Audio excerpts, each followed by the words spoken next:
You have tuned in for another episode of the Unity Through Cinema podcast, and today's guest is director, writer, producer, and actor Scott Vickers. Thank you, Scott, for joining me today. Hi, great to be here talking to you. That was a bit of a mouthful on your resume there. You're quite the jack of all trades, aren't you? Yeah, you could say that. Started out as an actor, and then pretty soon into my kind of screen acting career, I felt like I wanted to be on the other side of the camera. And I thought the best way to learn is to do as many of the roles as possible. Right. And so when it actually came to making my own stuff, I ended up doing as many roles as possible, so, which saves money. So it's worked out okay. You just hire yourself. Yeah. You don't have to go through checking other people's resumes. Like, I'll just do it all. That's fine. No worries. Don't need anybody else. So, I have to ask, of all those titles, is there one that you prefer doing the most? Do you prefer acting, directing, writing? Which one's your favorite?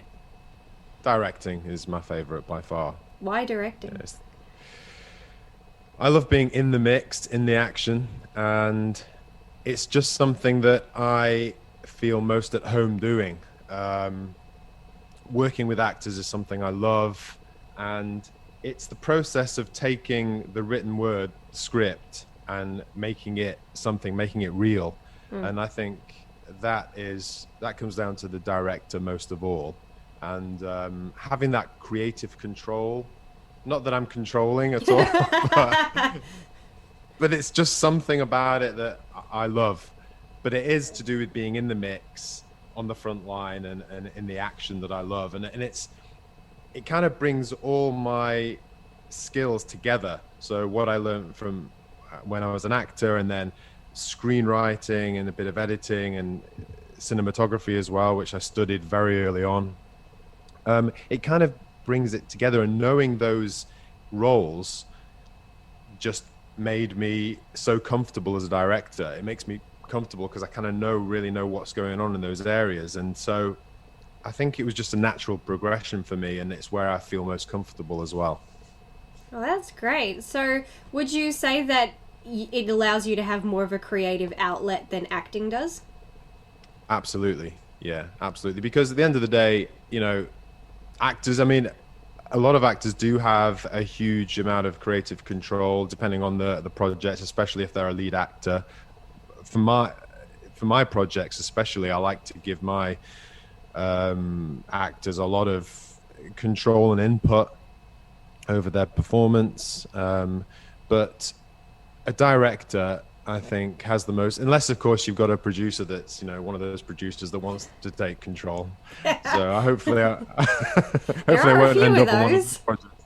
Yeah, there are. Yeah. Well, being that if we're talking about one of your films and you're doing everything, then it's just you sitting in a room having an argument with yourself, really. Yeah, exactly. And of course, Matriarch was, it was such low budget that it worked for, is the fact that I could do several roles. And it wasn't just me, it was the producer. He did several roles. The guy who gave us the farm, he was the actual farmer in the film. So he was doing set work and he was doing preparation. So we all put in, do you know what I mean? And ideally I wouldn't do those other roles. Ideally I would just be director. So that's the truth.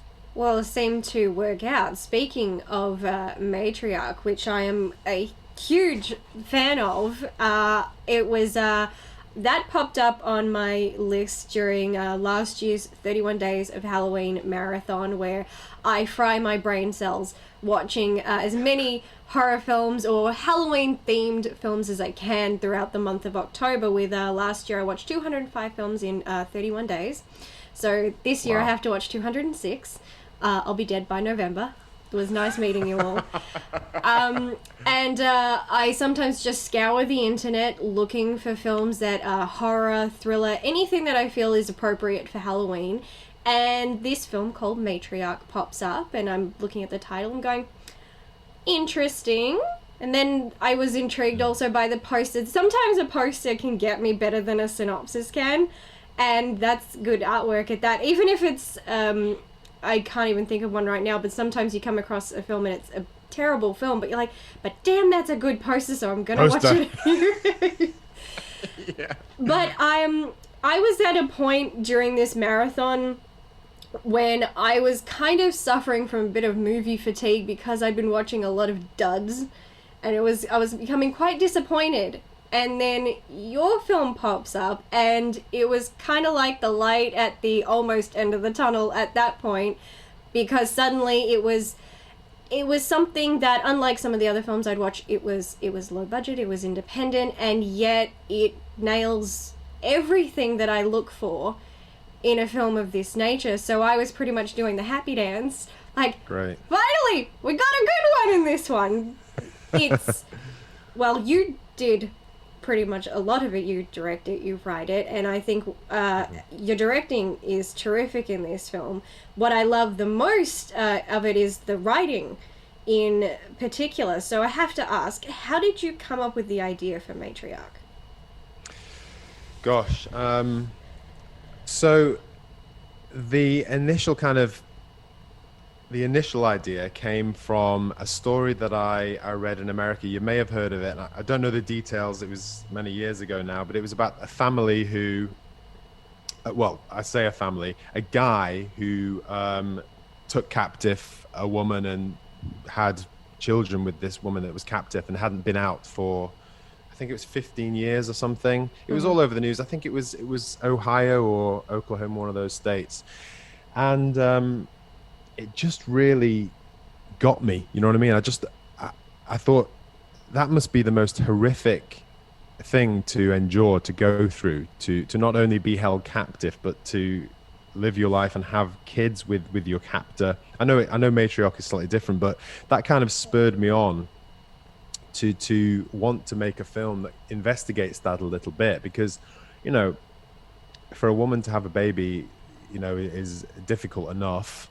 And so I can't even imagine the horror of having to do that in captivity. So that was part of it.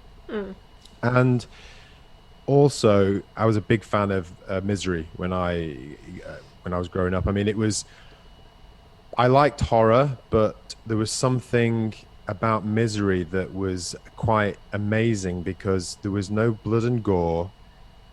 It was so chilling, and the way it was made was just, I don't know, it was captivating. Yeah. And that chilled me more than the gory stuff, more than the scary stuff, because I grew up with, you know, Nightmare on Elm Street, you know, Halloween, all that stuff, which I loved, and it was scary, but Misery stuck with me. It really got me. And I was really intrigued to understand why it was a horror. If this is a horror, it feels like a horror, but there's none of that gore. So I really kind of looked into the writing, and I came to the style and the genre and started to understand the genre of horror.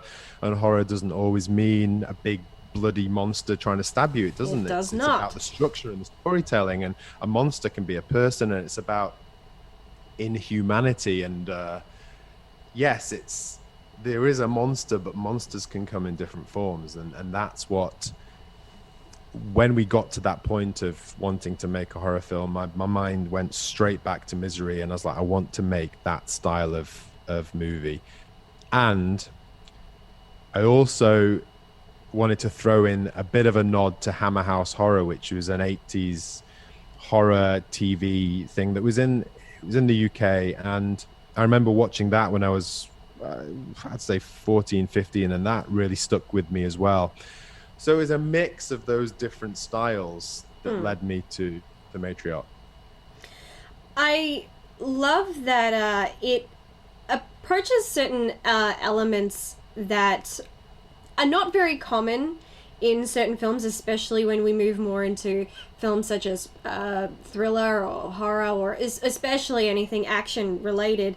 And that is how often anything that's maternal is considered as almost a weakness, and so therefore it's not really showcased. And you've turned that and depicted in one way that I love, which is using it as a strength as opposed to a weakness. But it's different in both characters. You have our protagonist who, she's fighting for her child. It's not so much about her, it's about I'm protecting my child. And then you have our antagonist who, they're not her children, but she's obsessed with the idea of motherhood, that it is essentially her kind of superpower in a scary and very disturbing way. But it's two halves of the same coin. So they're both fighting for the same thing, but for very different reasons. And I really love that approach to it, because it's not really something that I think a lot of people depict in such a way that it's not... you really didn't try to depict our antagonist as someone who's just batshit crazy, which a lot of people would like to do, just, you know, have her having skeletons and people chained up in the basement or anything. She has moments where there's a softness and a gentility, and when you say you were thinking of Misery, I can kind of see that in how we see Kathy Bates' character and how she's very kind and sweet, and then she can flip on a dime when her desires are kind of challenged. So I can definitely kind of see that influence now that you've mentioned it.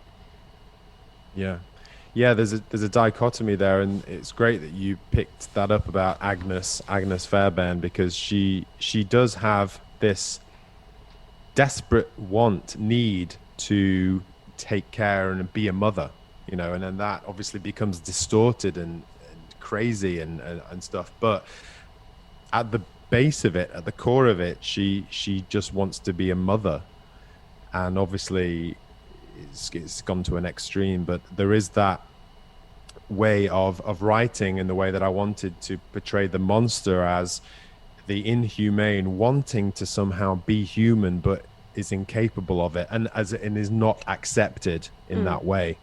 And so yeah, I'm glad you saw that, and Julie Hannon, the actress, just did an amazing job and really saw that softness and saw that in the character of Agnes and felt sorry for her in a way, and that's why her performance was just so spot on. I think it was absolutely brilliant. I think that there's always it speaks to good writing when you can, even if it's just for a moment, have sympathy or empathy for a villain where you don't agree with what they're doing, but on some level you can understand where it's coming from. And I think sometimes, a lot of the time with horror, they go with a little bit one-dimensional. And it's like, well, here's a bad guy, we don't really need to understand too much about their motives. Like, I don't think we're ever going to understand why Michael Myers is the way that he is. And we've all just kind of just accepted that, you know. The films have tried to say he was part of some satanic cult that brainwashed him for the devil or whatever. That was a leap. And then afterwards they're like, okay, we take it back. So eventually, sometimes it's humanity is kind of can go either way. And watching this film, I'm reminded of a line, and it's from a TV show, and I've watched so many I can't remember which one it was, but a person was being questioned for somebody's murder, and they said, I wouldn't kill this person, I love them too much. And the person looks at them and says, I often find love is the biggest motivator for murder. Motive. So it's like, don't say that. You're actually probably dug yourself a hole saying, no, I love it too much.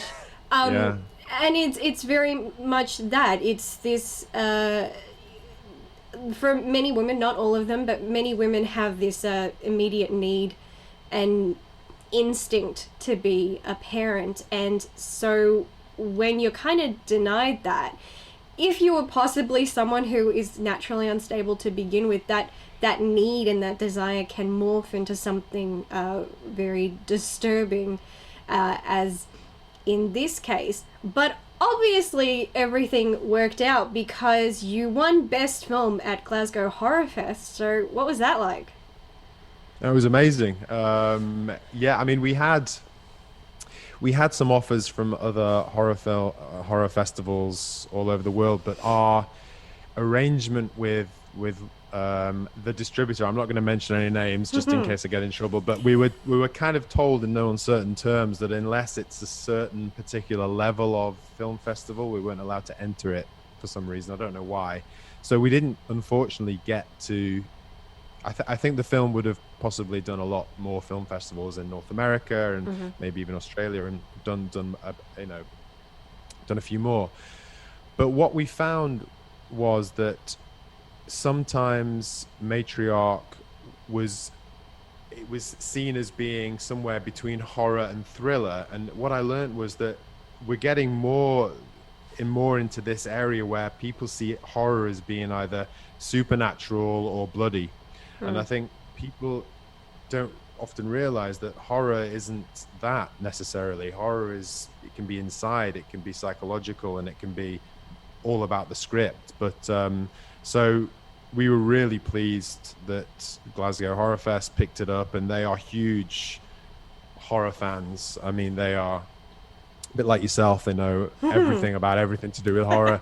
And so it was just great to have that recognition from them. And it was fantastic. The premiere was brilliant. So we were in a building full of horror, total horror enthusiasts, and it was just amazing. You know, everyone really got involved in the storyline. Were talking to me about the characters and the making of it, and they were asking me things like, you know, the backstories to the character, and it was just great. We loved it, and it was great for the cast as well. Yeah, we had a great time. We were really pleased. We did that, and after that, thankfully, Cineworld in Glasgow picked up the film, and we did a run for 3 weeks, 2 or 3 weeks at Cineworld. So that led to other things as well. So it was great. It was a great time. Yeah, sounds like it. And you're right. I often find that being that I'm part of the film community, I get to see a lot of kind of the dark underbelly of the community on social media. And God, I have so many words muted on Twitter. It's ridiculous. But there are people who, I would say they're not horror fans. They like horror, but horror is not like the genre they live in for me. I love all films, but horror is my favorite genre. So that one's the one I'm the most familiar with. And then you hear a lot of people say, this statement, which irks me to no end, is that they'll say something like, Get Out has, brought horror back to life. And we're like, all horror fans are like, it was dead? We never got the memo. Sorry, nobody told us. Yeah. And obviously these are people who kind of only watch a horror film if it's out at the box office. And mainstream. And a lot of what I find some of the best horror films are usually independent projects. It's not about a profit, it's often about the actual art of it. And one of the things about that, as you pointed out, is that it goes to show that horror is not just about who can throw the most blood at the screen. Guaranteed, I'm not opposed to gore. I absolutely love Terrifier, and that is a gore fest right there. But it's gore with a purpose, so therefore it makes it more entertaining. But I think ultimately horror is about showing fears in their most natural state and kind of showing the worst of humanity or lack of humanity, but just showing how depraved a human psyche can get and what is the worst a human being can do. And well, as we've seen, people can do some very messed up things, as you know, based on the very story that inspired this whole film. And these films kind of allow us to kind of look at these parts, explore it, in a very safe safe place. And if you're too scared, just flip on a light switch. If you don't mind me bringing this up and asking, and if not, I will change the subject and I'll edit this out. Okay. Sure. You brought something interesting to my attention on Instagram the other week about a certain someone who made a certain accusation. Do you mind talking about that? Sure, no problem at all.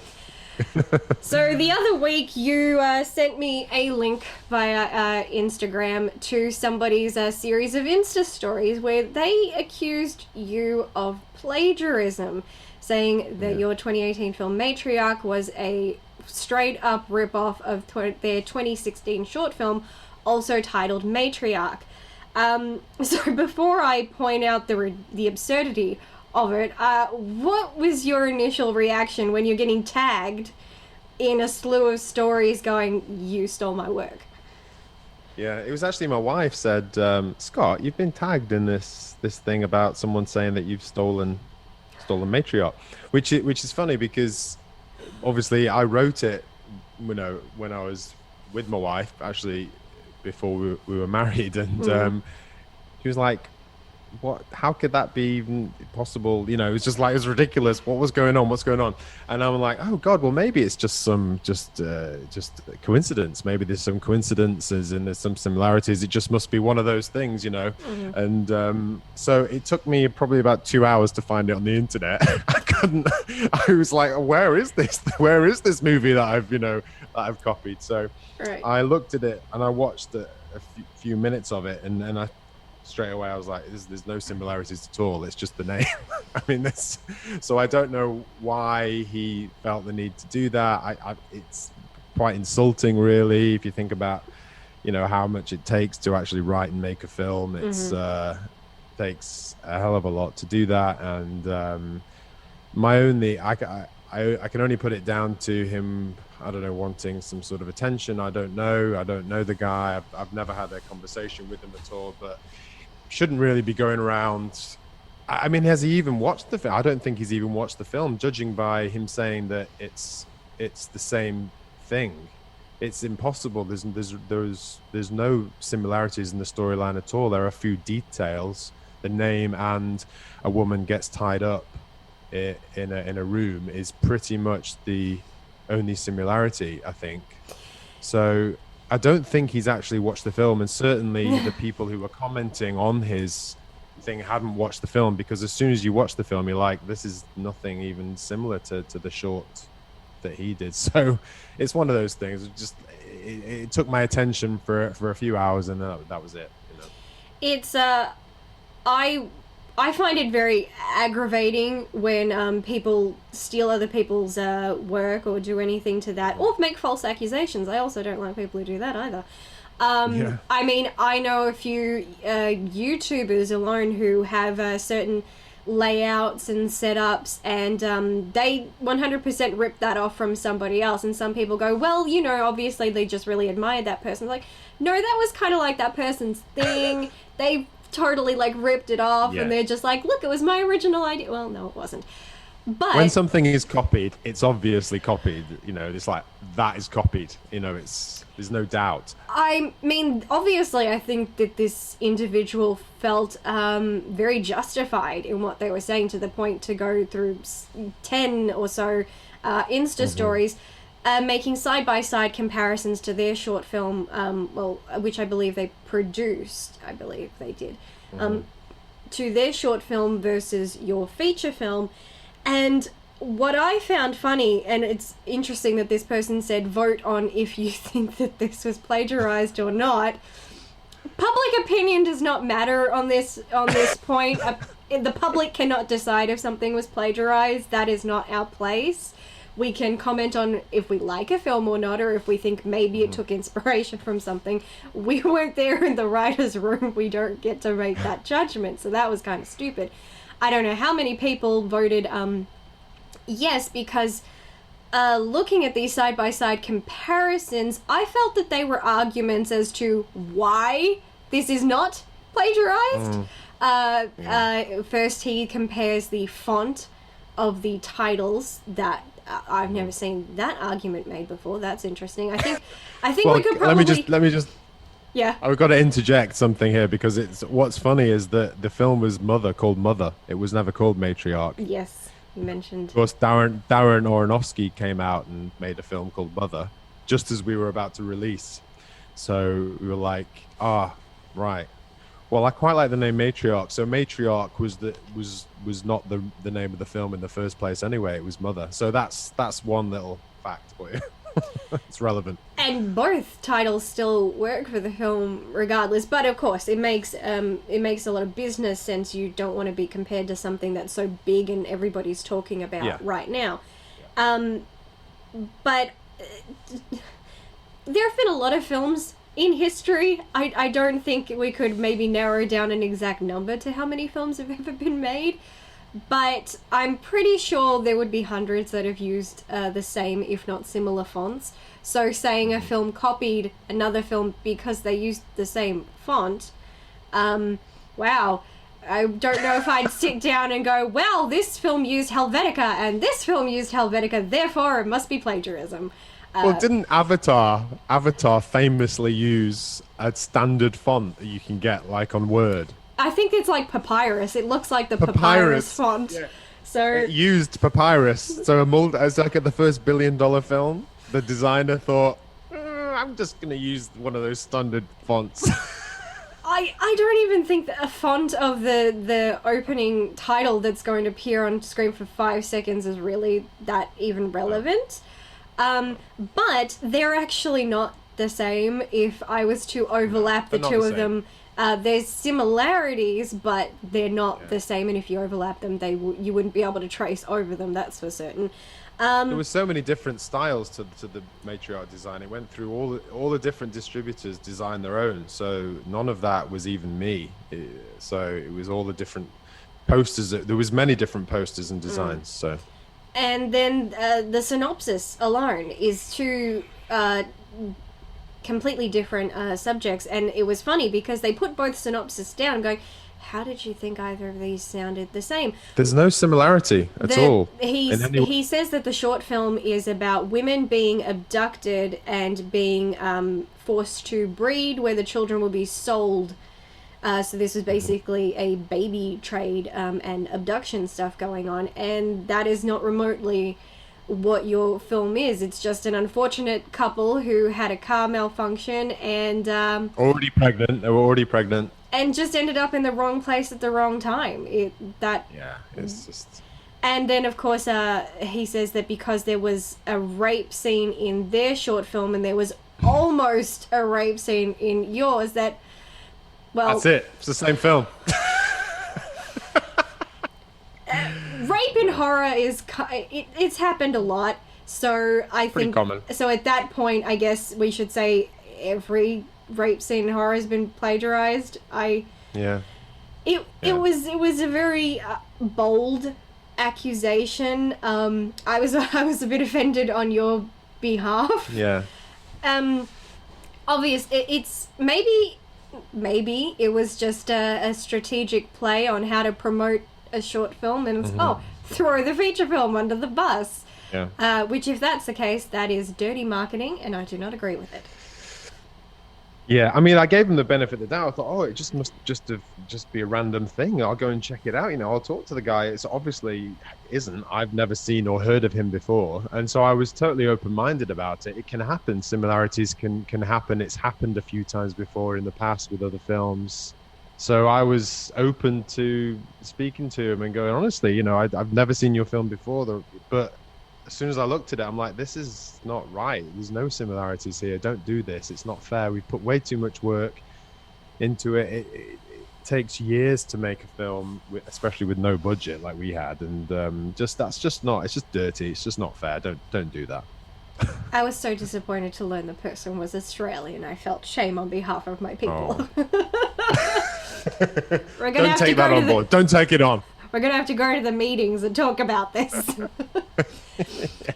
Now, one thing I want to say is that now you act in the film Matriarch, of course, and now there are many of us film lovers who have the debate about directors appearing in their own film. For example, M. Night Shyamalan, he appears in pretty much every single one of his films. Alfred Hitchcock made some cameos in his. The difference with Alfred Hitchcock is he never gave himself dialogue, and M. Night Shyamalan seems to love to give himself dialogue. And to the point where it's kind of a running joke with people, and they're like, oh god, he did it again. Tarantino used to. Yeah, it's a common thing. Elizabeth Banks seems to do that as well. It makes more sense if you're working on an independent film with a low budget. It's, as you mentioned, everybody is pitching in and doing their part. But even though you were already an actor and now director, did you have any nerves at trying to be the director and be the actor in this project? There was no time for nerves, honestly. It was, I don't know if I would have done it looking back. I mean, it was a financial decision, and especially as my character, it was a huge health and safety thing because I kind of did some stunts in it, and some very dangerous stunts, running across the Scottish countryside butt naked is one. And the producer, I kept saying to the producer in the lead up, it's like, I think we should cast this part out. No, we're not casting the part out. You're doing the part. So no, it's not something I would do again. And it is very difficult. And actually leading up to the scenes, I hadn't really done much prep for the scenes. I had, before Matriarch, I'd done 4 years on a soap, which is, well, a continuing drama, which was amazing as far as actually training to take on scripts. I mean, I had piles of scripts I was learning every day. And so if you think, you're filming 6 days a week with 1 day off, but while you're filming, you have to learn the scripts for the next week. Right. I mean, it was insane amount of stuff I was learning. So when it came to doing the film, the amount of lines I had was negligent. So I really didn't put much time in, and I tended to just kind of do a little rehearsal before we shot it on the day. And what I did with the other actors, especially Charlie Blackwood, I said, I'm not going to have time to go to the playback and look at this. So you're just going to have to direct me almost a little bit. So I asked her feedback and stuff as we went, because we just didn't have time. So that's how it worked. And as far as nerves, no, just didn't have time. Just wanted to get the right shots. Just wanted to get the shots and move on. Hey, it paid off, because I actually, it's funny that this is how the situation is, because I remember as soon as I watched it, and I'm immediately talking about it, because I've now talked about it twice on my channel, and I'm saying I absolutely love this character, because I'm so used to, in any situation, it's kind of kill the husband, get him out of the way, we don't care about him anymore. And your character, instead, it's like, no, I've actually, kind of got a dog in this fight. Won't say what happens to this character to anybody who hasn't seen it, but it was just really nice to kind of see for a moment we've got two parents, working for the same goal here. And usually it's, it's just the one, and they're all alone. And it's you're unfortunate for them, but it creates a lot more levels to the story, and it really intensifies the emotions, and everybody's fighting for something. Nobody's really just sitting there being passive, which makes the story, well, in my opinion, all the more interesting. So in case it isn't clear, I love the film. I really do. Well, it was one of my pet peeves, just what you said, was that in horror films it's just like, let's just wipe everyone out one by one until there's one person left. And that's one thing that just often irritates me. It's like, really, that's the same sequence. He's gonna go, she's gonna go, he's gonna go, and it's gonna leave one. I wanted to do something different, and I gave this character a little bit of an extra adventure off on his own, just to make it a bit different, So I'm glad you liked that. Glad you liked his little journey. As a viewer, I appreciated it greatly. I love any time I'm watching a film and it kind of does something unexpected, or just kind of pushes the boundaries a little. And in horror, we have so many horror tropes. You could really write an encyclopedia for how many there are. So anytime I see a film that either stays away from them or kind of embraces them but then flips them on their head, I become so engrossed in the film. And like, even if I see muck-ups, not that I'm saying that they're anywhere in your film, but in others, if I see any, I'm like, I don't even care, I am just so happy right now. Yeah, it's that kind of a thing. I mean, it's great that you said that, because it shows that you are a true horror fan, because like me, there was a period of my life where I just watched everything. I got so into horror, and I noticed these tropes, like you were saying, and these very specific things that happen, like picking off the group until there's one left. I mean, that is just something that happens again and again and again. And I always said that if I ever made a horror, I want to twist that. And and that picking off thing, it is a structural thing. If you look at horror genre as a story structure. You do have that closing in. It's a specific thing. So a lot of good writers will still write that, which is absolutely acceptable. But I wanted to blend the genre a little bit with a bit of thriller and a bit of action coming in there to just stop that happening, so people didn't obviously expect that, and it didn't happen like it normally happens in horror. I think it was really important to do.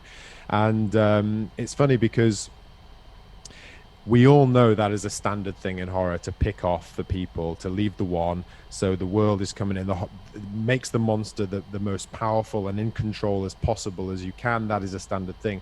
So every now and again, when we get a bad comment, which is very rare, probably about 5% of the comments are bad, but often they'll say, this is so cliche, it's a cliche horror. Well, technically, it's not cliche at all. I specifically went against those standard points in the horror genre to go against it. So either you don't know what a horror structure is, or you just are a bit of a hater for the film. So it's definitely not cliche. Those things in the movies that happened definitely are not cliche horror. So thank you for picking up on that. You're welcome. I've seen enough films in my day that you spot things, and it's kind of the running joke of why my name is the Movie Oracle. For as long as I could remember, I was able to predict who did it or how a film would end from the first 5 minutes of the film, and much to the annoyance of those around me, because they're like, did you watch this and just spoil it for us? I'm like, I swear I didn't say it.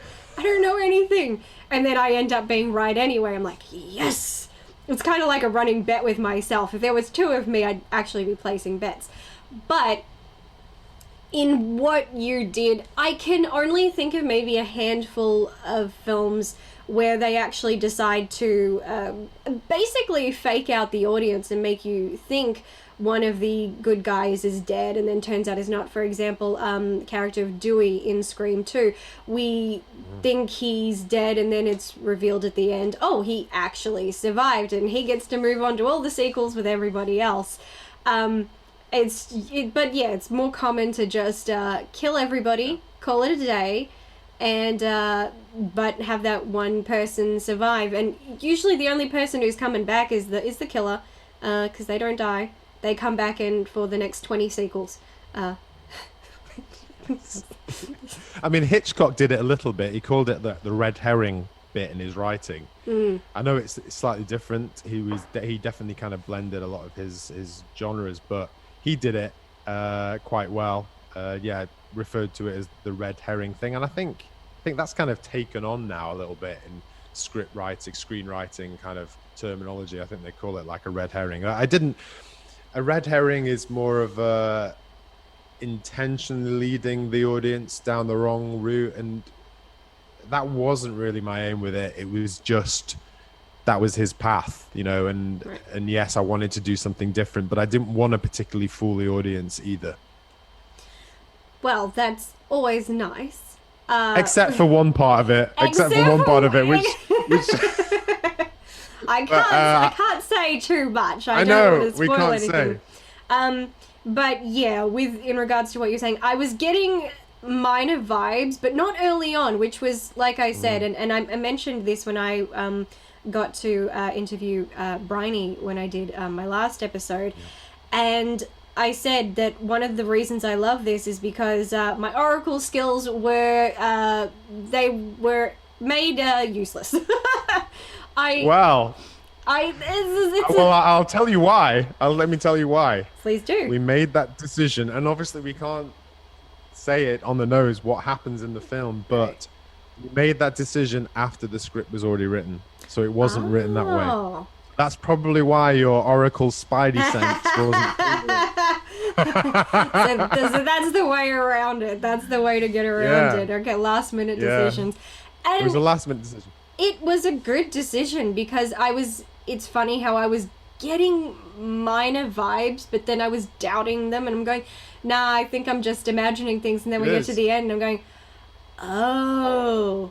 I'm going, like, hey, I'm gonna have a brief cry and then I'll move on to the next film. But it was great, and now I see there are lots of people who I think it's really sweet, and it's also a testament to what you have done, and also obviously to Bryony's acting, where people are going, when are we getting the prequel about your character? Oh, no.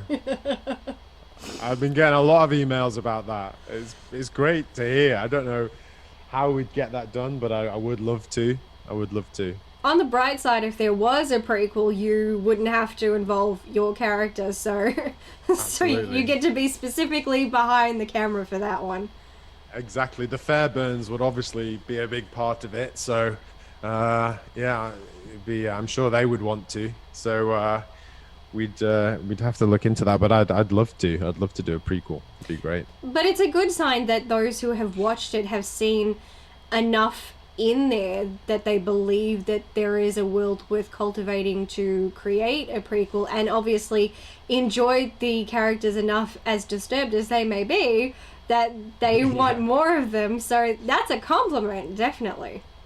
It's a great sign. And one thing that I really wanted to make sure happened with this film was to really develop the characters' backstories, not just for the film but for the characters as well. Really important for an actor to have all that information so they can make the correct choices and get fully inside the character. If it's just a cardboard cutout character, it's going to look like that on screen. So we did a lot of character development going back to how it had all happened with all the Fairburns. We mapped out how they'd come about how they'd got the two boys, how they'd got Faith, and what happened there. And so I think that really helped with the performances, but also helped with the film in general as well. I love it. I always love learning these things. It's getting so entertaining. One thing I wanted to ask about, kind of on the subject but moving away, is when I talked to Bryony, one of the things that we talked about was she was being very open and candid about her autism.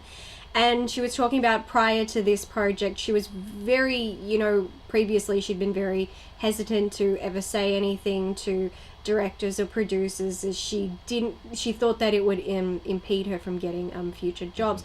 So when she comes to you and says, look, this is how it is, how do you as a director then approach that, now knowing this information? Because the reason why I want to talk about this is because a lot of people love to talk about the subject of how people with disabilities, whatever they may be, are often ostracized from the film industry, and that doesn't need to be the case. So how do you approach it from a professional standpoint when you learned this little interesting fact about one of your actresses? Yeah, it didn't impede anything. We carried on as normal, and everything was, as far as I was concerned, went as it would if it were, if it wasn't someone suffering with autism or Asperger's. And Bryony was fantastic in that role. So the way I approach it is, don't change anything unless it needs to be changed. I have a very good friend that has Asperger's, and I don't do anything different with him that I do with any of my other friends. Obviously it helps to know and understand, because there are some differences in communication, to do with understanding sarcasm and something. My friend would actually say sometimes, wait, were you joking then?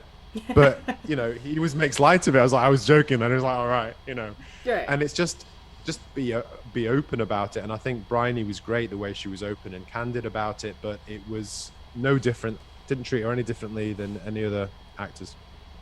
And that is a testament that everybody should be listening to. I think that the fact that not enough people talk about it or understand autism or the world of disabilities, as there are so many out there, and people fear what they don't understand, and so they think that it's going to be too difficult to work with and probably want to stay away from it. But as you hear saying, it's not that serious. It's not that hard to just go about your day. And if the person that you're working with just says, okay, I have this, maybe can we not do this one thing, it's like, sure, we can work around it. Exactly. Just to be sensitive to it when something arrives, but don't preempt anything and don't make a special case. That's my personal opinion. You know what I mean? And I didn't do anything special with Bryony, and there were no problems, and she was great. I obviously that's mutual, because she did say about what an amazing time she had on the set and how welcome and comfortable everybody made her feel. So it goes to show it's not rocket science. No. I don't know why people make things so difficult for I know. themselves when they don't have to. So you've been in the game for a little while now. Do you have a dream project, like a script you really want to write and bring to life, or just any type of story that you really want to tell? Gosh, so when Matriarch was released by Lionsgate, I was called up by, well, I was signed by a very big management company called 3 Arts Entertainment, which is amazing, based in America. And they said to me, actually, before they signed me, they said, look, we love what you did with Matriarch, but obviously we're a creative company. We'd like to read some of your scripts. And I sent them a script called Catalyst, which is something I wrote and I tried to make before Matriarch, higher budget. And it's kind of an action thriller, but it's done in a single location. Being a first-time feature filmmaker, which I was back then, you have to look at the budget side of things. And I really, I mean, I read Robert Rodriguez, A Rebel Without a Crew. I don't know if you've read that book. That is uncanny, because I just had a friend of mine mention this to me the other day. Never heard about it until he mentioned it. He said it was still one of the greatest things he's ever come across in his life. And now I'm coming across it again, so... Yeah, if you can say his name properly, Robert Rodriguez. It's a bit of a mouthful. But, I mean... I read that book after coming out of a load of different seminars and trainings about how to make a film, and it was always, you need shitloads of money. It's virtually impossible. You come out as a filmmaker just kind of, oh god, it's never going to happen unless I know someone rich. And then I read this book, and it was like, it is possible. It really motivated me to want to surge forward and try and make something. And I wrote Catalyst because I wanted to try and make an action film in a single location, which everyone says is impossible. For action, you need a big environment, a big world. I was like, bullshit. So I wrote this film called Catalyst, and it's about the time when the apocalypse is actually taking place. So you get a load of post-apocalyptic films, which is very common, but I wanted to make one at that moment. I was always quite interested. What if it happened? You saw something like a nuclear bomb go off or something, and it happened. And my plan was to create something like that in a single location that was doable. And I put a lot of time into that film, Catalyst, and it was partly the reason why 3 Arts signed me. So I think if there's any film I'd like to make, it would probably be Catalyst, because of those reasons. And also I put a lot of time into the character development in that film. It's been through a lot of different drafts and development, and it's a film that when anyone reads, they just get a real buzz out of it. It's a very fast moving thing, lots of twists. So that, yes, Catalyst would be one. But bizarrely, during lockdown, I've been working on another film. Totally different. You're going to be like, what are you working on? So it's a dance film. Okay. Now, before you say anything, this came about because I was signed by an agent in London called INC Artists. Their main area, they have creatives like directors and choreographers, but their main area is dance, and they have some of the best dancers around, probably in the world, and they provide dancers for all the big shows. You know, we're talking Spice Girls, and they provided dancers for One Direction, Beyonce. I mean, literally amazing stuff. And some of the time I spent with the owner, Chris Minot, he would tell me some of the scenarios that he was aware of within the dance world, and it's just, I was just blown away by it. It was just, I can't believe that happens and this happens, and it's just an incredibly interesting world, mainly commercial dance. And so, of course, I said, I'm going to write a film. I'm going to write a film, and I want it to be gritty because dance films are often a bit cheesy, you know. And I thought, everyone's dreams come true at the end. Yeah, not in mine, not in mine. And I just thought, wouldn't that be different? I mean, lots of people are writing thrillers and horrors and action films, and yes, Catalyst is an action thriller. So I thought, why don't I go in a different direction? And I loved writing it. It was such a great experience, putting all this real stuff into it, building it around a character, and it was like a coming of age film.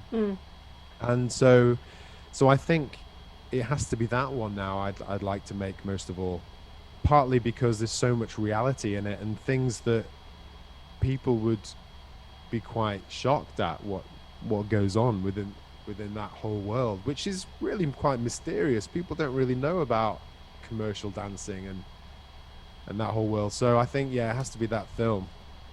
I'm already intrigued to see it. I love dance films. I mean, I'm a sucker for so many of them. I will still go back and watch Center Stage any chance I get. I mean, I also grew up watching Strictly Ballroom. You know, that's a classic Aussie film. So that's just, Yeah, I think film. it's basically like an Australian staple. There are just some films that all Australians, even if they haven't seen, they know them. So Muriel's Wedding, Strictly Ballroom, things like that. Yeah. Classics. And anytime I come across someone who hasn't seen them, I'm going, I don't think we can talk to each other anymore. Especially if they tell me they've never seen Adventures of Priscilla, Queen of the Desert. I will die, because that's my number one favorite film of all time. But yeah, they all do have everybody's dreams come true, and the girl gets the guy or the guy gets the girl, and ultimately most dance films tend to end up into a love story. And I think the only time I've encountered anything that is a little bit more gritty is the documentary film Strike a Pose, which is about what happened to all the dancers who performed for Blonde Ambition tour, and it's all talking to them and what happened to them after the tour, what became of their lives after that. And it's like, some went on to do other things and some didn't really have a career afterwards, and that's kind of the nature of the business. You might get lucky once and you might. So the fact that you kind of have this film that's really going to tackle the industry in a more honest way and less frilly and pretty has me very intrigued as a movie lover. Oh, you'd love it. I mean, if you loved if you loved Strictly Come Dancing, then you'd absolutely love this film. It's called When the Music Stops, and essentially it's about a girl from a small town that has an extremely amazing talent, a dancing talent. But on her very first audition, on the way to her very first audition, they get in a car accident, and unfortunately she loses her mum. And so the story is about her journey about getting back, because she essentially becomes a carer for her siblings and her dad. But her dream and her love is to get back to this commercial scene and to be a dancer. And she gets an opportunity and she takes it, she gets in, and she then, for whatever reason, she becomes the attention of one of the band members goes on her, and she gets into a relationship with one of the band members, like a One Direction style, and of course the eyes of the world are on her. So she goes from this life, very simple life, where her whole world is caring, to then this world of social media and mass attention and money. And so she goes kind of the full gamut, really. And so it's a story about that. There's loads of dancing. There's loads of real events in the film that have actually happened. And oh God, I really hope it gets made. And you'd love it. I think you'd love it. I'm loving it already. I mean, one part of that kind of for a brief moment made me think of Save the Last Dance, only in the aspect where her mother dies in a car accident while she's auditioning for Juilliard. And then afterwards it's the cliche of, I can't dance because it just reminds me of my mother and it's too painful. Yeah. Whereas that's, that's definitely, if there's a dance trope, that's got to be one of them. Yeah. Yours already sounds a bit more honest, because I think there are so many people in life who have had plans to do something and then life happens and it gets in the way of whatever your dreams and ambitions can be. I've been a carer myself, and that was while I was at school, and so I can understand sometimes things just take a backseat. And when I was just a kid, when I was a carer for my grandmother, and I just remember at that point, aside from the fact that I hated school, it was just like not a priority for me. I'm like, I am kind of busy with life right now. Caring for life, yeah, caring for a life. Yeah, it's those kind of things. So I can already kind of imagine there might be moments where I'm already going to cry. I can see it now. I think you will. I'm a bit of a crier. It's there, so I may not be able to avoid it. Yeah, and you're right.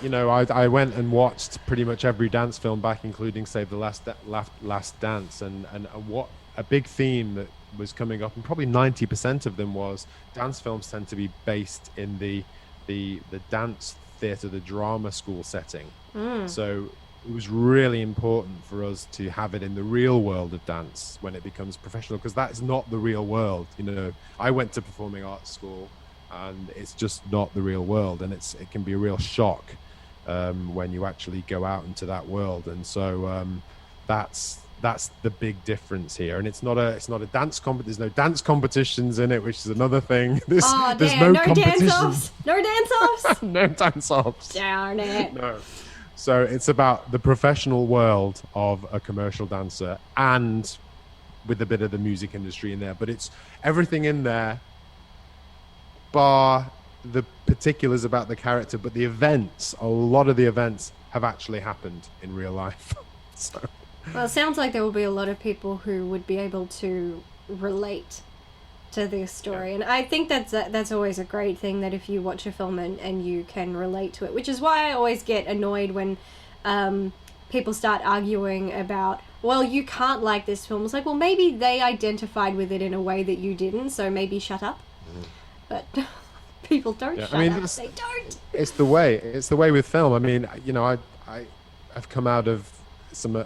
probably at the time I'd say, oh, that's the most amazing film I've seen, and then I'll read a review and I'll be like, what are they seeing? I don't understand. It's the way of the world. People have different opinions, people like things, and that's to be accepted, and you're never going to make a film that everyone likes. That's impossible. And if you try and do that, you're going to end up with a shit film.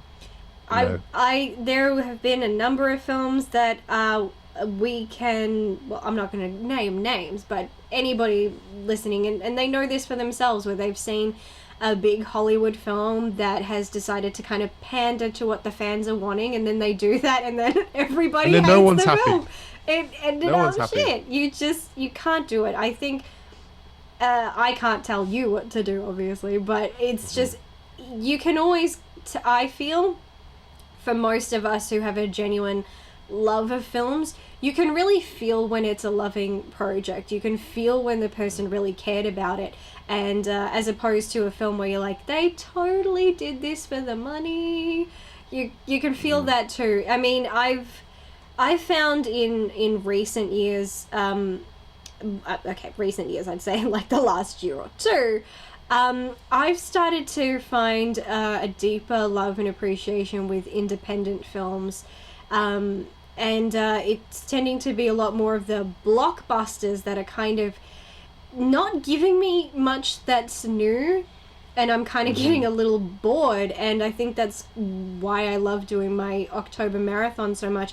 I end up watching films nobody has ever heard of, I've never even heard of. I just luckily stumbled upon it. I'm going to give this a go, and maybe I like it, maybe I don't, but I always get really happy when during my marathon, I talk about it and people are like, I've never heard of this film. I'm like, neither had I. And they're like, I'm going to go watch this. Even if I said that I hated it, the fact that I've mentioned a title they've never heard of sparks that curiosity.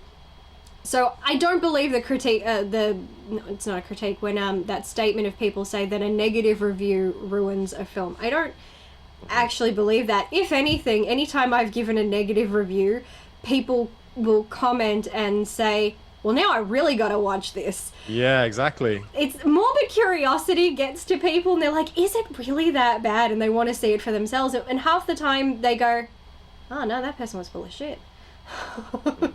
Yeah, exactly. But and it's quite interesting, actually. It's quite interesting, just to interject on what you were saying there, that I was talking to a distributor, actually, at the European film market when Matriarch was kind of getting noticed, and I amazingly, Screen Daily did an interview with me. It's because Lionsgate signed it at the time, and I was talking to quite a few distributors, and they were great. They said, what you've done is pretty much unheard of as far as getting a film with no cast in it, no known cast, distribution with Lionsgate.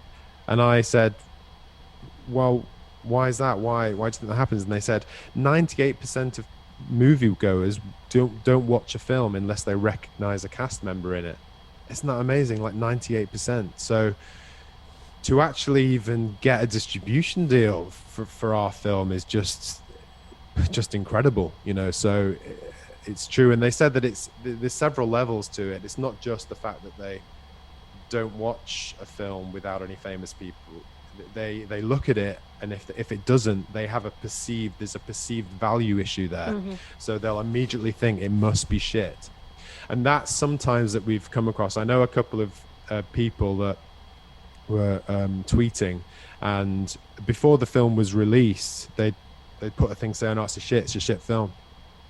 Well, do you live in Glasgow? Because that's the only place we've shown it. And right. So they hadn't seen it, but they'd already the people that actually wrote that it was shit. And Ricky Gervais actually talks a lot about this when he was releasing things early on in his career. He'd say that there'd be critics saying something was crap and it hasn't been released. It's a bizarre thing. It's perceived value. It's scary how that happens. Now I'll admit that I used to do prediction reviews, and it was never meant to be about the film itself. It was more meant to be a joke more at my name, and kind of like how accurate can I be about my prediction of these films. Half the time 50-50, you're bound to get right. The odds are there. Yeah. But I would even like guess. I'm like, I guess I'm gonna give it this rating, and like with the Huntsman, the sequel to that, I ended up accurately guessing everything that happened in it. There were just things I saw in the trailer. I'm like, I think this is gonna happen, and it actually did. So I'm like, haha, go me. But then there are other films where I'm like, oh, I think this is gonna be amazing, and then I watch them like, nope, got that wrong.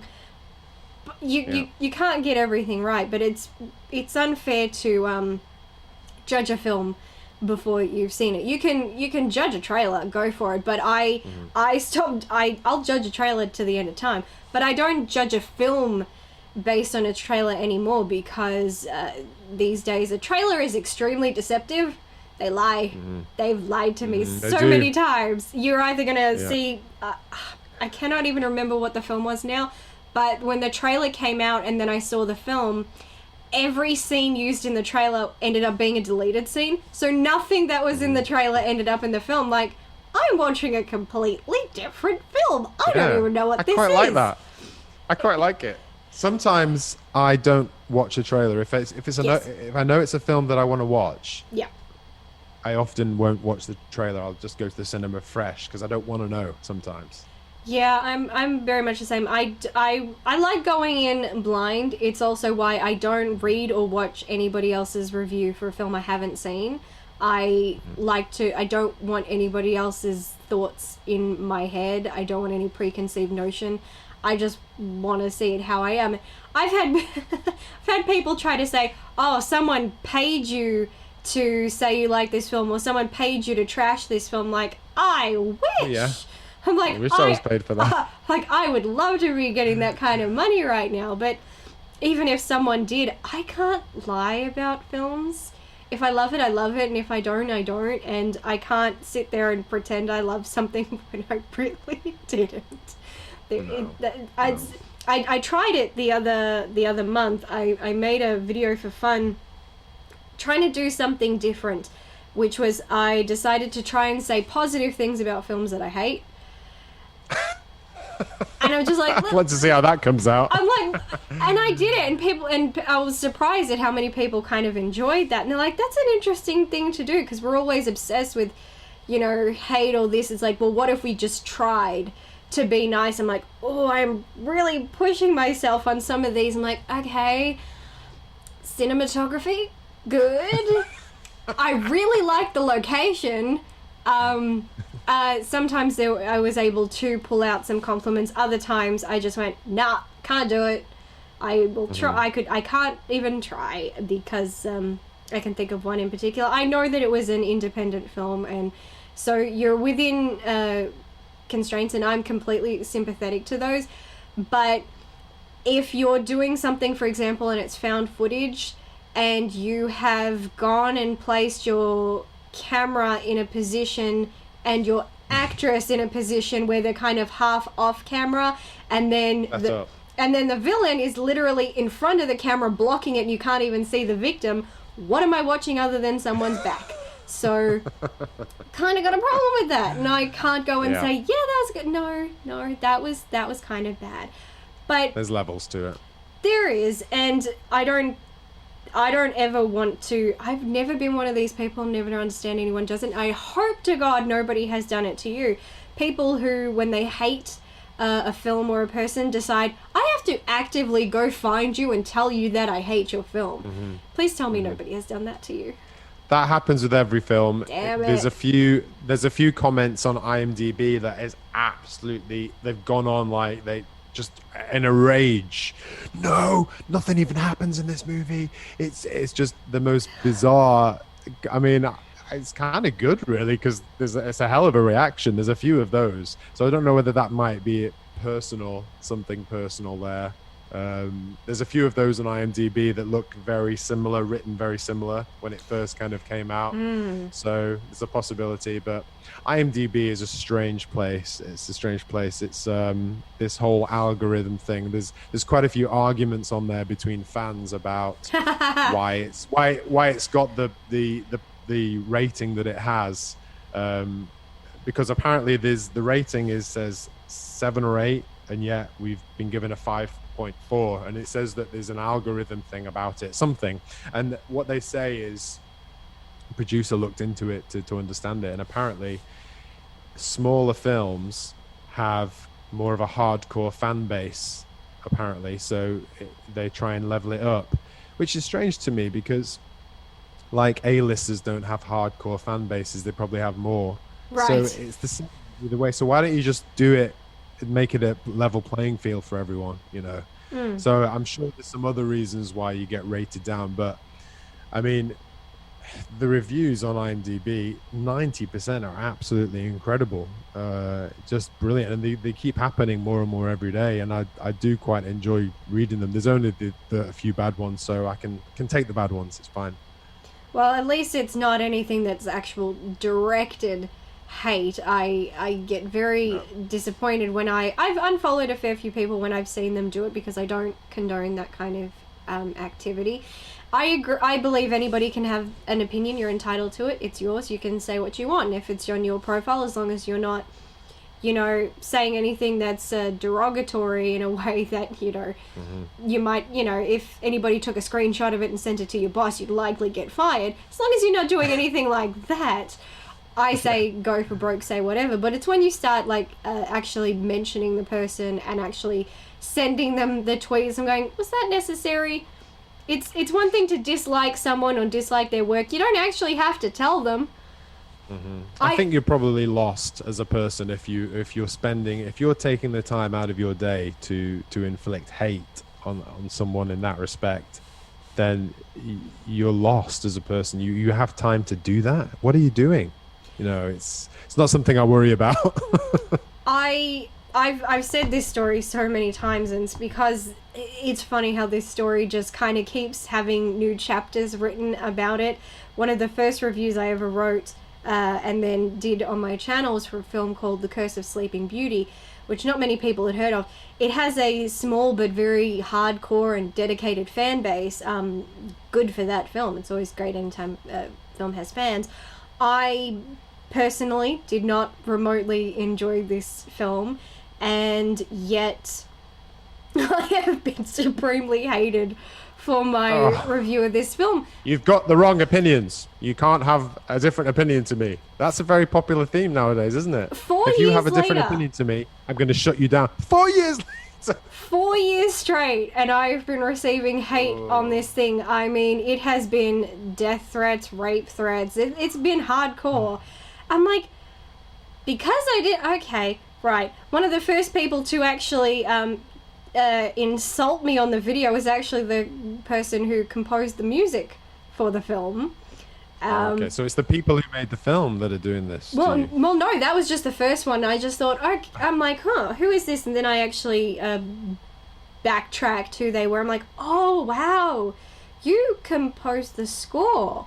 Like, you also composed the score to Captain America Civil War. I'm like, so you've done some really good projects. And I never even critiqued the music. So why are you getting so upset? And just saying I obviously don't understand nuances and I should give up while I'm ahead. And it's just my opinion. It's just an opinion. It was funny how I felt less insulted when I found out the person was a professional, because I thought, okay, I think you lack a bit of a thick skin, because I'm not even judging anything that you did. And again, it's just my opinion, just one little person on the internet.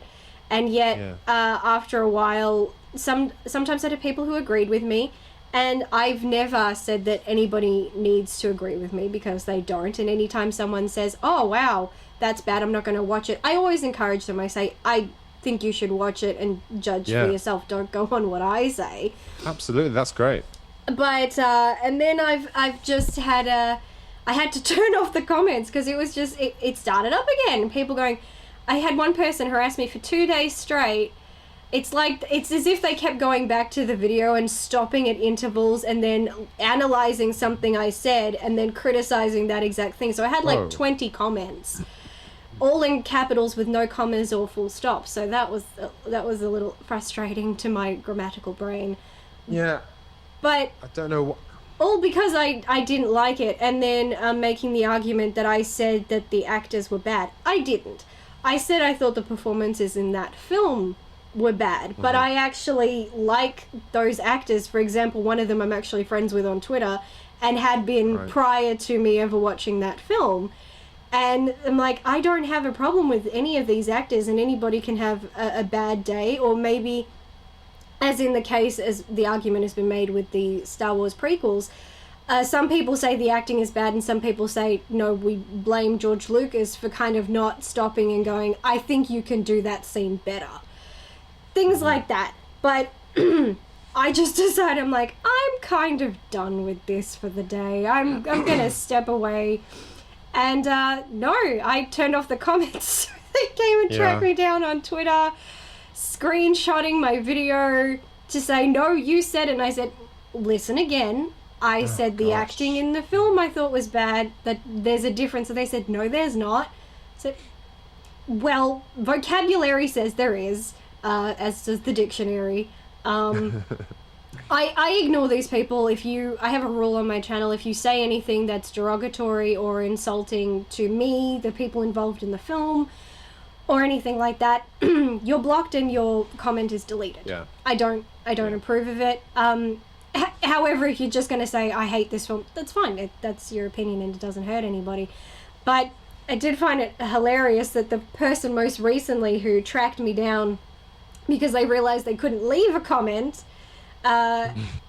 came to my Twitter, and I woke up to find a string of comments from this person hating on me. I'm like, I'm not dealing with this stuff today. But my friends felt galvanized to kind of come to my aid. Wow. I'm like, that's because you guys love drama and I don't. I'm staying out of this. This person, I believe, was about 17 and they were acting like a 17-year-old. And they live in Canada, and I went, damn, I thought the Canadians were nice. What went wrong? 2020 at its best. But I think what speaks volumes to the people who are like this and do these type of things, because in my opinion, they're cowards at the end of the day, was a friend of mine was kind of just making a simple argument using logic. This person did not like it. And they were kind of telling my friend to go and tell me that I need to turn the comments back on my video and kind of own everybody shitting on me. And this person could not handle my friend arguing using logic, so he privatized his account, essentially doing what I did. And I'm like, the irony. Oh, that's quite funny. That it's the do as I say, not as I do. And these people are very much like that.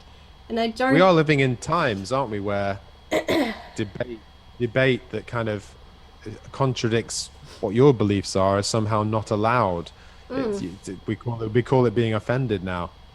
But it's this very important part of life to have debate and take on other people's opinions. Not necessarily take them on, but allow it to exist. We must allow debate to exist. It's so important. And like the thing that happened with the guy saying that I plagiarized Matriarch, it's part of me thought, well, in a way it is he must really like the film, or he wants to kind of connect in some way, or there are positives here in some way. I like to try and see the positives of it, and so that there's many ways to look at things like that. But I think debate has to be made okay. It's okay to have debate and a difference of opinion. It should be allowed. I agree. I think it's healthy and it's important. I also think we kind of, at the moment, everybody kind of thinks they have to, not even just films, but everything, they feel like they have to pick a side, that you can only love or hate something, and I don't agree with that. To anybody who can look behind me, I'm obsessed with Charmed. It's been my obsession ever since day dot, and yet there are so many people who say, oh my god, it's so amazing, it has no problems. Like, yeah, it does. Yeah. And they're like, oh, I thought you were a fan. I'm like, I am, but I can still sit down and say, well, here's a mythology error they made, here's a script error they made, oh look, I can see the mic guy right over there, his boom is right in the shot. I can say, well, they contradicted this in the story, or maybe this plot did not work. I can sit down and say, I love it to death. Will I die for it? Yeah, probably. But I can also still say when things just weren't great. And I think it's important to have those conversations and just kind of seeing things from a different perspective. I have another podcast series called Switch Movies, and the whole point of that series is based on that very philosophy, where we pick a theme, we each pick a movie based on that theme that the other person hasn't seen, we sit down and watch it, and then we talk about it. And we pretty much, I'd say 80% of the time, do not agree on the films at all. But we have a civilized discussion about it. He'll hate something I love, I'll hate something he loved. But we'll sit down and we'll talk about it. And then we kind of see from the other's perspective what it is they love about it. And then we kind of have that moment going, okay, I can see that. I didn't see that before, but now that you say it, I totally can. Like, even just talking about the Nicolas Cage film, which has avoided my brain on account of the fact that I didn't like it, so I'm trying to forget what it was called. It's a woman's name, isn't it? Mandy. Thank you. Loads of blood. Mandy. Yes. Yeah. Although he absolutely loved it and I absolutely hated it, he loved the first half of the film better than the second half. I like the second half better than the first half. And yet there's a particular shot at the end. And what was amazing was, while we had two different opinions on the film, we also had two different interpretations of this final shot at the end. And we don't know what the right answer is, but we could both totally see why the other person thought that. And it's what I love about film and film discussion, that moment where you get to see somebody else's perspective and kind of open your mind up to a whole different way of thinking, because you go in one way and you only see your way, and then someone says something, and go, I never thought of that. And that for me is the most fascinating part, and why I could talk about films all day long. Yeah. It's great, and it's happened quite a few times with Matriarch, where there's been people online getting into an argument about it. And, when it was first released, I think one of the cast members or crew members tweeted me or something, or texted me and, oh God, someone's saying some really bad stuff. And I looked at the thread and I was like, it's great. People having a full-on debate about the characters and everything. It's fantastic. It's good. People are allowed different opinions.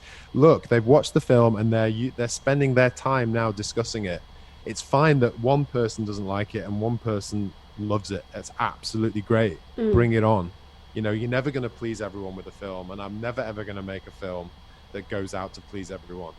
No, not a chance. And you know, one of the biggest things for me as well when I do a project is I put the script out to the heads of department and also the crew, and it's really important for me to tell them that I only want you to do this project if you like the script. I don't want anyone on my team or on the project if they don't like it. And with Matriarch, obviously we weren't paying very much at all, and so it was a big thing to let the script attract the crew. And so we put the script out in a way kind of like, let me know what you think of the script, not do you want to do this job. And everyone on that crew and the cast loved the script, and that's how it came together. That's how the group came together, and that's how we were able to make a film of that quality for such little money, because the group was so committed to it. And that's how I like to make films. Correct me if I'm wrong, but wasn't that Charlie Blackwood's first lead role in a feature film? Yeah. So for her, for her, that would be a huge deal. So the fact that it was also a project she really cared about makes that all the more rewarding. Absolutely, and we auditioned some actors with bigger roles as well, and that's the beauty, I think, of Matriarch. We didn't have any producers looking over our shoulders saying, hire that person because that's more bums on seats, and hire that person, she's done more TV roles, so she'll be able to, that person has a bigger following.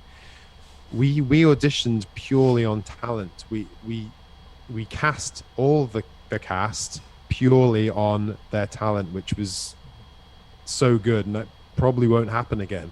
It'll probably be a case of, okay, we're taking that person because they're more famous. So it was that was the beauty of it. And there was another conversation again I had at the European Film Market. One of the sales agents said to me, oh God, if you had some star cast in this film, it would be huge. You'd be loaded. And I said, well, it wouldn't be Matriarch.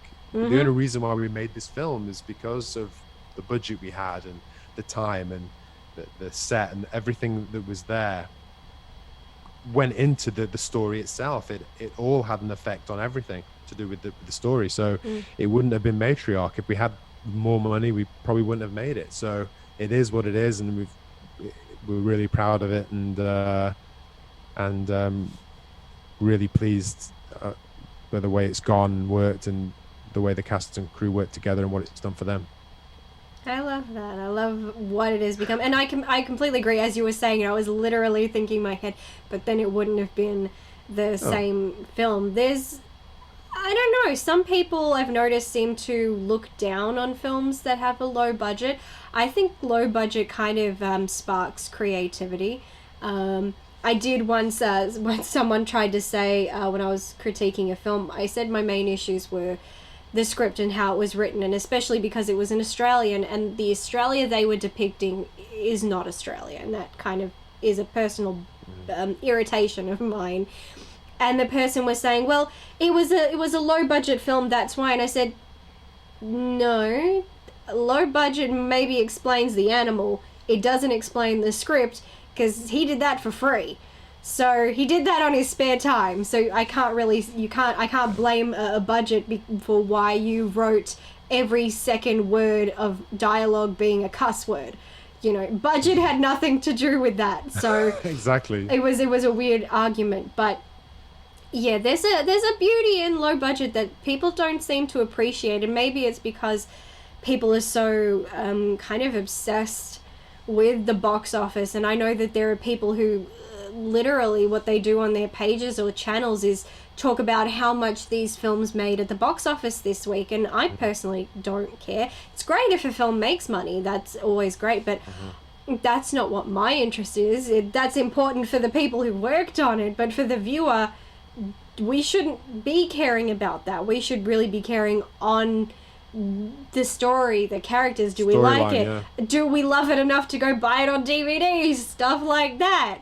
And yeah, I don't know why people seem so obsessed with how much a film makes, or how much money was put into it, to the point that that kind of became the argument for the film Birds of Prey, where the people going, well, it didn't make much money, so therefore it's a bad film. I didn't like it, but that wasn't an accurate argument. That actually wasn't true. But the fact that people were so determined to find something to nitpick at, it had to come down to how much it was making. I'm going, how much a film makes is not indicative of if it is good or bad. Did you like it? Yeah. That is the important thing. That's it. And you're never going to find I always argue anytime, as you've said, you're never going to please everybody.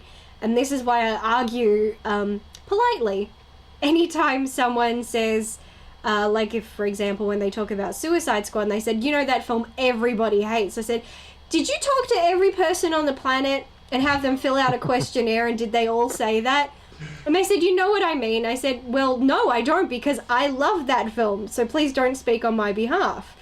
It's not inaccurate, which is why I try to, if I do a review, I try to say, my opinion. This is my opinion. I do not speak for anyone other than myself, and it irritates me when somebody takes it upon themselves to say that they're speaking for the masses. Like, you're a bit full of yourself if you think that just because you felt a certain way, everybody does or should feel that way. And that films would be so boring if we all felt the same way about the same. We'd all be ending up with just the same film over and over and over again. Yeah, we would. But any kind of independent filmmaker, especially in the low budget, micro budget end, they need to accept that fact. It was drilled into me when I first took the film to market. I was told by several people, there's only a certain distance this film can go. There's only a certain way it can go, due to the fact people look at budget. They'll look at budget. They'll look at whether there's an A-list cast or not, and they will make a judgment on it. And even if some people then actually watch it, they will still probably have that in the back of the mind. So it is very difficult to get a film out there without. So it is a shame, and I do ask people to look beyond that if they can, and have watch one film a month maybe that it doesn't have a star cast in it. Just give it a try. You never know. Support independent filmmaking. You know what? I think that's one of the blessings of COVID. People are turning to older films or other films that just whatever is available right now, and the number of directors or marketing people or production companies who have reached out to me and say, hey, will you watch this film, has really increased for me this year. And I find it's stressful, but it's such a blessing to be asked that. It's always unfortunate if you don't like it, but it's like these ones seemed, if you look at like Christopher Nolan, his was get everybody's butts in the seats, your health be damned, just give us the money. Whereas the independent films, all their people are going, let's reach out to all the people online who say that they review films, ask them to watch these films. And I've seen myself, I've been asked, my friends, that they're getting films, and it's an amazing thing. I'm like, see, they've got the right idea. This is the time to do that. It's like their time to kind of get in and get people talking about these films, because there are no big blockbusters going on. So thanks to COVID, it's like the independent's time to shine, which I'm all for. But one thing I want to ask is, you mentioned the other week how you and your wife recently founded Interact, and Yes. care to explain more about what Interact is? Absolutely. So, Interact is a resource for actors and performers that it connects them to working directors and, in some cases, some veteran actors, and gives them the ability to have coaching with people like myself and other directors and some great actors out there, and do it automatically through the website. So it allows them to, for example, if an actor has an audition come up, it's maybe the next day, they can literally go on the site or go through Instagram, say, I want a pre-audition coaching session or a self-tape session with myself or another director. They can book it in and they're sent a link and we can have a Zoom call. So it's one of these things that I wish I had when I was an actor. Mm-hmm. The ability to run through a scene with a working director, that to me would have been absolutely amazing. To be armed with that before going to an audition, I just would have loved. And what often happens with actors and their coaches is, they'll have a ping pong of emails going back and forth to try and set up a coaching session, and it's just all too stressful. So I wanted to take all that out of it, mm-hmm. and just have a very easy, simple way to connect actors with directors, and give them really great coaching sessions, nice and easy over Zoom, and really support actors who need that support going into auditions, because it's a very tough industry. There's a lot of competition, and I think it's important to have support like that. Get a coach, be the best you can in the time that you have, because auditions don't come around often, so make the most of it. And so we offered this. We've been setting it up now for the last 3 months, and we hope to launch in a few weeks, so please stay tuned. It's Interact. You can get it on, you can look us up on Instagram. We're Interact HQ on Instagram, and then our website is interact-hq.com. So ultimately, this platform is just a giant tool to help those in the industry do better, and hopefully provide them with better opportunities and skills that otherwise they didn't have. Absolutely, and I think it's really important as well for an actor to work with a director, because essentially it's directors who cast or make the final decision on the cast. Mm-hmm. So it's really important to get that type of connection and feedback and work with a director. And also, since I moved from being an actor to a director, having that viewpoint was it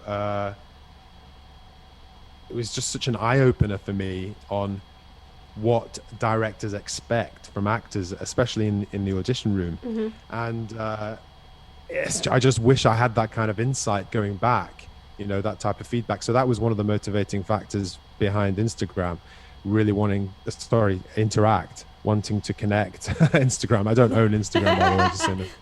It's not a project I had anything to do with. You'd be really rich if you were. You could fund Catalyst then. Yes. So it's just something I think is going to be really useful, and it's global as well. So anyone from anywhere in the world can book a coaching session with me or one of the other directors. And one of the other really important things that we bring into our coaching is the psychological side as well. Mm-hmm. So my wife is a psychologist, and she works in business and in performance, and it's a very small area of psychology, it's just so effective. And when my wife introduced me to it, actually, when I first met her, one of the things I thought of was, God, if I'd only knew this when I was an actor, because acting is such a psychological process. And mm-hmm. as an actor, if you don't have that handled, if you don't look at the mental side of it, the mindset of acting, then you're not at your best. You're not going to be at your best, especially going into an audition room. And actors are very much in their head. You know, it's such an important part of it. So I recommend to any actors to look at that side of their process. What are they thinking? You know, something we call mind talk, which is the internal dialogue that we have. Try and understand that, what is happening, why am I anxious, and get coaching for that. And by all means, come and book a coaching session with us as well. So yeah, we offer that side of it, which is so important. That's incredible. And I definitely can say I've never heard of anything, because it seems like for the longest time there wasn't much care put into an actor's mental state.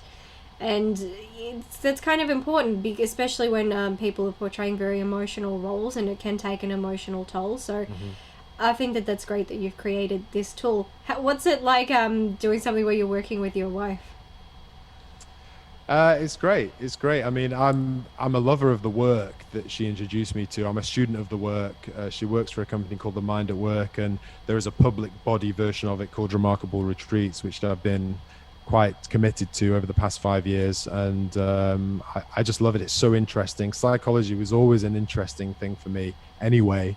And it helps my writing, understanding the human condition, and it helps actors not only for their approach as far as anxiety and self-doubt, but it actually helps them connect with their characters. It helps them develop their characters. So I can't recommend it enough. And it is really helpful. It's been amazingly helpful for me as a director going into, you know, a leadership role. You walk onto set and you're essentially in charge. Don't like to use that term, but you know, you're leading sometimes 40, 50 people. So there can be a lot of pressure with that.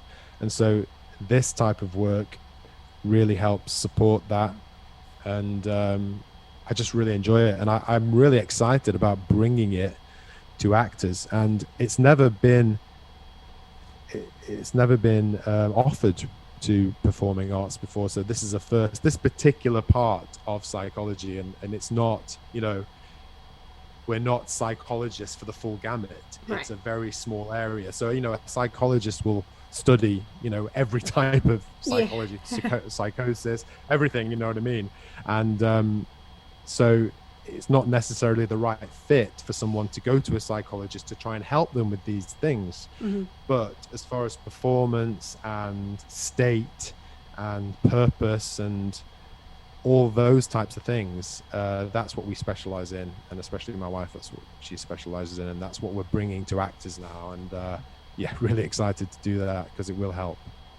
I think that's incredible. I mean, if you have specialists for, you know, medical things, it's like, you know, you have a cold, you go to an ear, nose and throat specialist, things like that. So why not have the same thing for psychology? If there's one specific or psychological thing you want to focus on, you go to someone who focuses on that specific thing. Absolutely. So, it's an enormous subject, psychology. It's huge. There's so many areas to it. So it's not always the right fit just to go to someone, just a psychologist for what you need.